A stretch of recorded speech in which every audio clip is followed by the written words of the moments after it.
Hello viewers, আজকের ভিডিওতে আমি ইন্ডাকশন মোটরের আরো একটি ইম্পর্টেন্ট প্রবলেম সলভ করব। তো ভিডিওটি শুরু করার আগে আমি অবশ্যই বলবো, যারা আমার চ্যানেলে একদম নতুন তারা আমার প্লেলিস্ট থেকে ইন্ডাকশন মোটরের উপর আগের বেসিক ভিডিওগুলো একটু দেখে আসুন। বিশেষ করে ইন্ডাকশন মোটরের পাওয়ার ফ্লো রিলেটেড আমার যে বেসিক ক্লাসটি আছে, যেখানে আমি ফর্মুলাগুলো ডিরাইভ করেছিলাম, আমার ইন্ডাকশন মোটরের প্লেলিস্টে প্রথম দিকে আপনারা পাবেন। তো সেই ভিডিওটি কাইন্ডলি একটু দেখে আসুন, তাহলে আপনাদের বুঝতে সুবিধা হবে। তো দেখুন, আমাদের এই কোশ্চেনটিতে বলছে এটা থেরেজার বইয়ে 34.27 নাম্বার এক্সাম্পল, এবং কোশ্চেনটি দেখুন বলতে power input to the rotor. আচ্ছা, 440 ভোল্ট 50 হার্টজ 6 পোল 3 ফেজের ইন্ডাকশন মোটর, যার রোটরের পাওয়ার ইনপুটটা হচ্ছে আমাদের কত, 80 কিলোওয়াট। ঠিক আছে, তো এটা হচ্ছে আমাদের বেসিক্যালি রোটরে যে ইনপুটটা আমরা দিব, সেই ইনপুট পাওয়ারটা হচ্ছে আমাদের কত, 80 কিলোওয়াট। তো আমরা জানি ইনপুটে আমরা P is equal to root three VI cos theta এই পাওয়ারটা দেই। তারপরে স্টেটর কপার লসের পর আমার আরো হচ্ছে আমার ইয়ার লসটা আছে, আয়রন লসটা আছে, সেইটা বাদ দিলে অ্যাকচুয়ালি আমরা পাই হচ্ছে রোটরের পাওয়ার ইনপুট। ঠিক আছে, স্টেটরের সব লস বাদ দেওয়ার পরে তারপরে আমরা পাই হচ্ছে রোটর পাওয়ার ইনপুট। তো সেই পাওয়ারটা দেখুন আমাদের দেয়া আছে 80 কিলোওয়াট। এখন এটাকে কাজে লাগিয়ে আমাদের বাদবাকি জিনিসগুলো ক্যালকুলেশন করতে হবে। তো আরেকটা ডাটা দেখুন দেয়া আছে, the rotor electromotive force is observed to make 100 complete alterations per minute। তো এটার মিনিংটা আমাদের বুঝতে হবে, এটা একটু ট্রিক দিয়ে দিছে। তো এরপরে আমাদের দেখুন বলছে calculate the slip, the rotor speed, আর হচ্ছে rotor copper losses per phase. তো আমি এই জটিল টার্মটা একটু জটিল দেখতে মনে হইতেছে, বাট খুবই সিম্পল। দেখুন, 100 কমপ্লিট অল্টারেশন মানে হচ্ছে 100 বার অল্টার করা। ঠিক আছে, দ্যাট মিনস এটা বেসিক্যালি বোঝাচ্ছে হচ্ছে আমাদের 100 সাইকেল, কিছুই না, এটা হচ্ছে আমাদের 100 সাইকেল। ঠিক আছে, তাহলে 100 cycles per minute, that means per minute মানে আমি যদি এসআই ইউনিটে এটাকে কনভার্ট করি, তাহলে পার মিনিট, মিনিটকে সেকেন্ড বানাইলে এটা অ্যাকচুয়ালি হবে আমার 1 মিনিট সমান যেহেতু 60 সেকেন্ড। তো এই যে পার মিনিটের কারণে নিচে 60 কে দিলাম, নিচে আমি 1 মিনিট দিলাম, 1 মিনিট মানে আমরা জানি 60 সেকেন্ড। তাহলে উপরে সাইকেল আর নিচে সেকেন্ড, এটা মানে অ্যাকচুয়ালি আমরা কি জানি, এটা মানে কিন্তু অ্যাকচুয়ালি আমরা জানি হচ্ছে ফ্রিকোয়েন্সি। তো এটা অ্যাকচুয়ালি কিছুই না, আমাদের ঘুরায় পেঁচায় আমাদের রোটরের ফ্রিকোয়েন্সিটা দিচ্ছে। ঠিক আছে, তো রোটরের ফ্রিকোয়েন্সিটা আমাদের দেওয়া আছে 100/60। আমি কি নিলাম, পার মিনিটে নিয়ে নিচ্ছি, পার মিনিট থেকে পার সেকেন্ডে আমি কনভার্ট করছি, দ্যাট মিনস এটা হচ্ছে হার্টজ। তাহলে এটা আমাদের দেওয়া আছে এত হার্টজ। এখন দেখুন আমরা স্লিপটাকে ক্যালকুলেশন করার চেষ্টা করব। ঠিক আছে, আচ্ছা, তো স্লিপটা ক্যালকুলেশন করতে আমাদের যে কাজটা করতে হবে, আমাদের ইনিশিয়াল ফ্রিকোয়েন্সি অর্থাৎ স্টেটর থেকে যে ফ্রিকোয়েন্সিটা আমি প্রোভাইড করছি সেটা কত, সেটা হচ্ছে আমরা দেখতে পাচ্ছি 50 হার্টজ। তাহলে এই ফ্রিকোয়েন্সিটা হচ্ছে আমাদের কত, 50 হার্টজ। তো আমরা নিশ্চয়ই, আমি আমার প্রথম দিকে ক্লাসগুলোতে নিশ্চয়ই এই জিনিসটা দেখিয়েছি যে রোটরের যে ফ্রিকোয়েন্সিটা আসে, সেটা অ্যাকচুয়ালি হয় হচ্ছে আমাদের কত, রোটরের frequency FR is equal to আমাদের মেইন যে ফ্রিকোয়েন্সি ছিল, স্টেটর থেকে যে ফ্রিকোয়েন্সিটা প্রোভাইড করতেছি তার সাথে আমাদের স্লিপটা মাল্টিপ্লাই হলেই আমাদের রোটর ফ্রিকোয়েন্সি পাওয়া যায়। তো আমরা এখন এই ডাটাকে কাজে লাগিয়ে দেখুন আমাদের স্লিপটা ক্যালকুলেশন করে ফেলতে পারবো। ঠিক আছে, 100/60 এত হার্টজ, আর এই সাইডে হচ্ছে আমাদের স্লিপ, আর ফ্রিকোয়েন্সিটা কত আমাদের স্টেটরেরটা মেইনটা, সেটা হচ্ছে আমাদের 50। তো আমাদের দেখুন এখন আমাদের এসটা কত আসে, আমি জাস্ট ক্যালকুলেটারে বসিয়ে দেবো। তাহলে 100/60 ডিভাইডেড বাই 50, তাহলে আমাদের দেখুন আসতেছে 0.0333। ওকে, জাস্ট আসছে, এটা হচ্ছে আমার স্লিপের ভ্যালু 0.0333 হার্টজ। হার্টজ কেন, স্লিপ তো ইউনিটলেস। ঠিক আছে, তাহলে আমরা স্লিপের ভ্যালুটা পেয়ে গেলাম। এবার আমাদের কি চাইছে, আমাদের রোটর স্পিড চাইছে।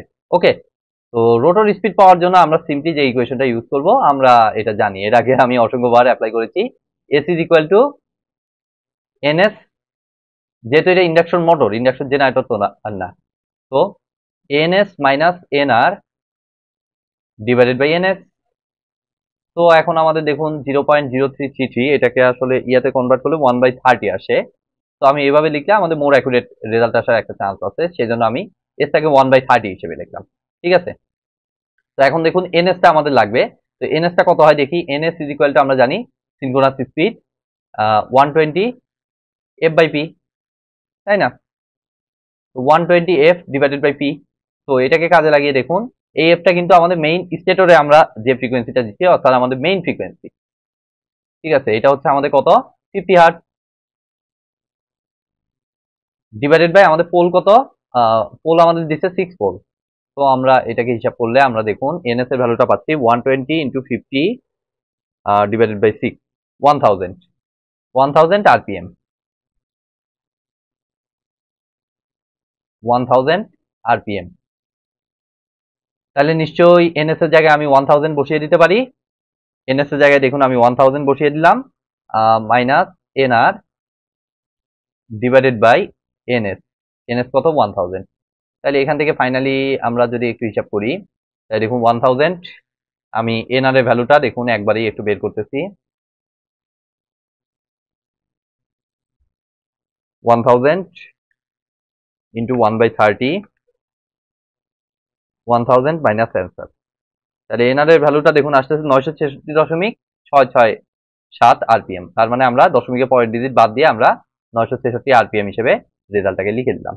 ঠিক আছে, তো আমি একটু রেজাল্টটা চেক করে নিচ্ছি, আমি দুটোর একটা রেজাল্টও চেক করলাম না, হোয়াট এভার, সব ক্যালকুলেশন ঠিক আছে কিনা। এটা কত, 34.27, ওকে। প্রথমটা আমাদের হ্যাঁ 966.67, এই প্রথম ফেজার বইয়ের সাথে হুবহু মিলে গেল, হোয়াট এভার। তো আমরা তারপরও তারা এর আগে পূর্ণ সংখ্যা নিছে এই আরপিএম এর জায়গায়, এখন আবার দশমিক সহ নিছে।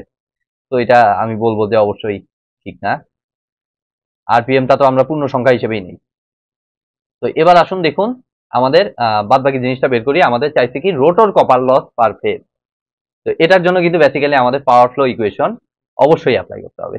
ঠিক আছে, অর্থাৎ আমাদের পাওয়ার ফ্লো ইকুয়েশনটা বেসিক্যালি আমাদের ছিল কিরকম, পিআর, আমি কিন্তু এটা ডিরাইভ করেছিলাম, রোটরের ইনপুট যেটা সেটাকে আমরা পিআর হোয়াট এভার, আমি ওখানে অন্য ইয়া দ্বারা সিম্বল দ্বারা প্রকাশ করতে পারি, আপনারা ওই ভিডিওটা দেখলেই বুঝতে পারবেন।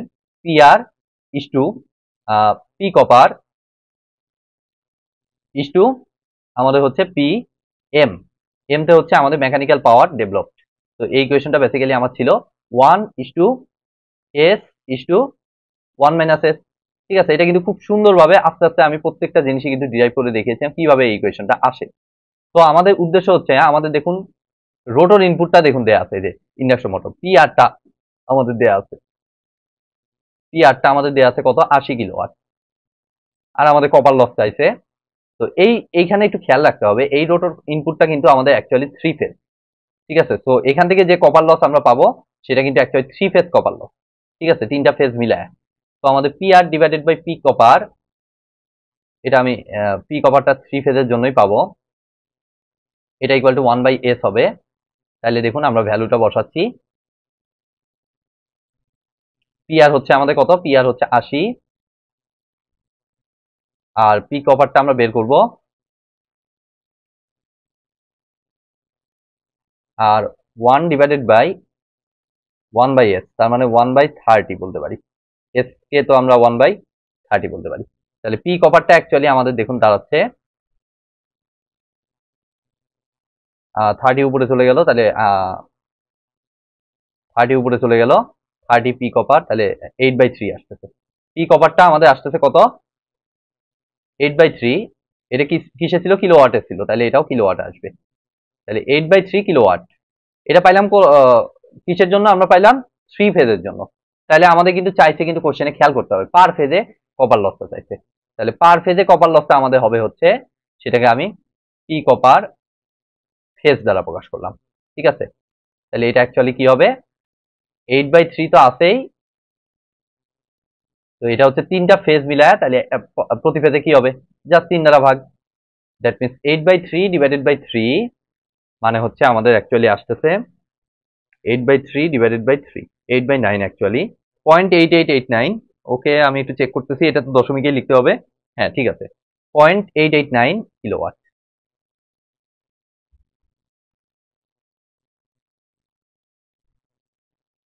0.889 কিলোওয়াট। তো হয়ে গেল আমাদের এই কোশ্চেনটার সলিউশন। তো আই থিঙ্ক আপনারা বুঝতে পেরেছেন। ভিডিওটি যদি ভালো লেগে থাকে অবশ্যই ভিডিওতে একটি লাইক দিবেন, বন্ধুদের সাথে বেশি বেশি শেয়ার করবেন, আর চ্যানেলে নতুন হয়ে থাকলে অবশ্যই চ্যানেলটি সাবস্ক্রাইব করবেন। ধন্যবাদ।